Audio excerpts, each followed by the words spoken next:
ఏడాది పాలన పూర్తవుతున్న సందర్భంగా రేవంత్ సర్కార్ బిగ్ ప్లాన్ వేస్తోంది. 25 రోజుల పాటు రాష్ట్ర వ్యాప్తంగా సంబరాలు నిర్వహించబోతుంది. నవంబర్ 14 నుంచి డిసెంబర్ 9 వరకు రాష్ట్ర వ్యాప్తంగా ఈ సంబరాలు జరగబోతున్నాయి. చివరి రోజు హైదరాబాద్లో అట్టహాసంగా కార్యక్రమాలు చేపట్టబోతుంది. ప్రజా కళా ప్రదర్శనలు, laser show, fire works, celebrations ఉండబోతున్నాయి. ఇప్పటివరకు అమలు చేసిన హామీలకు సంబంధించిన ప్రదర్శనలు కూడా ఉండబోతున్నాయి. రాష్ట్రంలో అధికారంలోకి వచ్చే ఏడాది అవుతున్న సందర్భంగా ప్రజా విజయోత్సవాలను పెద్ద ఎత్తున నిర్వహించాలని ప్రభుత్వం నిర్ణయించింది. ఈ మేరకు ఈ నెల 14వ తేదీ నుంచి డిసెంబర్ 9 వరకు వీటిని నిర్వహించబోతుంది.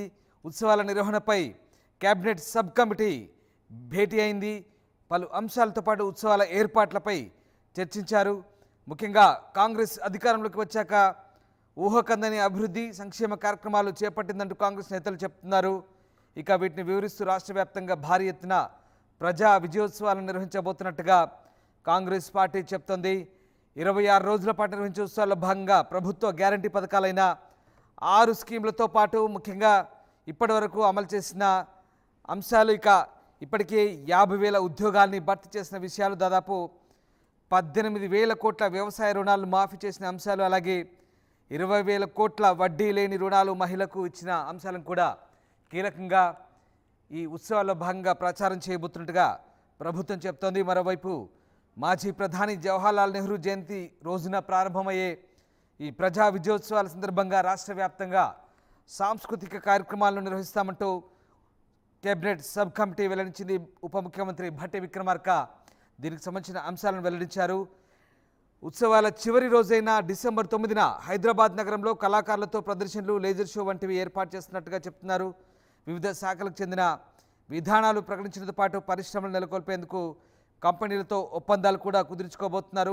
అలాగే స్పోర్ట్స్ యూనివర్సిటీ, ఉస్మానియా ఆసుపత్రి నూతన భవన నిర్మాణానికి శంకుస్థాపన, 16 నర్సింగ్ కళాశాలలు, 28 పారామెడికల్ కళాశాలల ప్రారంభోత్సవాలు కార్యక్రమాలు ఉంటాయంటున్నారు. ఇక మూతపడిన కమలాపూర్ రేయాన్స్ పరిశ్రమను 4,000 కోట్లతో పునరుద్ధరించబోతున్నట్టుగా భట్టి విక్రమార్క చెప్తున్నారు. ఆయా కార్యక్రమాలకు సంబంధించిన కట్టుదిట్టమైన ఏర్పాట్లు చేయాలంటూ కూడా ఇప్పటికే ఆయా శాఖల కార్యదర్శులను ఆదేశించిన పరిస్థితి కనబడుతోంది.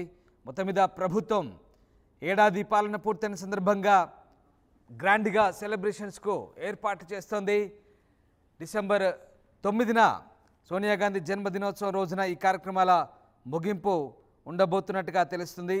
రాష్ట్ర ప్రభుత్వం చేపట్టిన సంక్షేమ కార్యక్రమాలు, అలాగే ఇక ఇప్పటి వరకు అమలు చేసిన కార్యక్రమాలతో పాటు భవిష్యత్తులో ప్రభుత్వం ఏం చేయబోతుంది, అలాగే మీకు కీలకమైన అంశాలకు సంబంధించిన విషయాలు ఈ ఉత్సవాల్లో భాగంగా వెల్లడించే అవకాశాలు కనిపిస్తున్నాయి. మధు జైన్ అయినారు. మధు, ప్రభుత్వం ప్రజా ఉత్సవాల పేరుతో దాదాపు 26 రోజుల పాటు కీలకంగా నిర్వహించబోతుంది. గ్రాండ్గా సెలబ్రేషన్స్ చేసేందుకు సిద్ధమవుతుంది. ఎలాంటి ప్లానింగ్స్ చేస్తున్నారు? ముఖ్యంగా ముగింపు రోజు గ్రాండ్గా చేసేందుకు చాలా పెద్ద ప్లానింగ్ చేసినట్టుగా తెలుస్తుంది. సో ఏం జరగబోతోంది?